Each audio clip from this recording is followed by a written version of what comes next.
We recently had a client that did a Google review, Which Google review? There's been a few lately. Which one was it? one of many, One of many. one of many. He'd been to his local bank after a bank guarantee, and after a number of weeks was advised that they no longer do bank Yes, guarantees. I remember that. Yes. What are your thoughts on deposit bond versus bank guarantee? Well, it's an interesting thing what's happening in the market at the moment, where we're finding people are coming to this after they've been through a process with the bank, um, being declined for a bank guarantee from those banks that are still doing them, but there's also a number of banks that are no longer doing them. So I think in terms of the process comparing the two products, I think the main difference is a bank guarantee. The purchaser is always going to have to put up security with the bank, either a term deposit, but if you've got the cash to put into a term deposit, well, you may as well pay the deposit to purchase the property.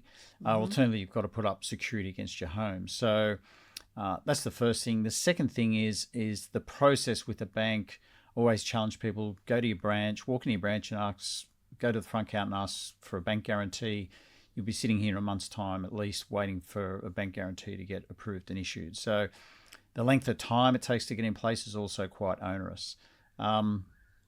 Comparing that to an enabled deposit bond, because there's no security required to facilitate the product to have it issued, the time frame is much, much shorter. Indeed, once an application is received and if all the supporting documents there, enabled deposit guarantee can be issued in a matter of days.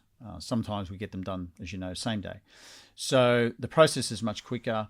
And part of that fundamentally is because there's no security required to be put up. So I think the advantages are quite clear in terms of the time it takes, particularly when someone's had to put down a holding deposit and then they've got that short time, that short window where they have to come up with a balance. Often the bank guarantee approval process goes way beyond that, and they potentially could miss out on the property.